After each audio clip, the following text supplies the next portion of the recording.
Hello everyone, today I will show you how to enable touch screen home button on iPhone. So simply just click on to enable or disable. So look here. At first open your iPhone settings, scroll down,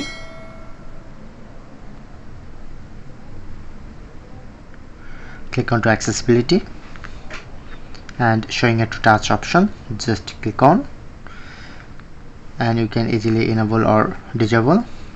Okay, or if you want to customize, just click on. So just add another, so click on, select, press on done, then replace Siri remove.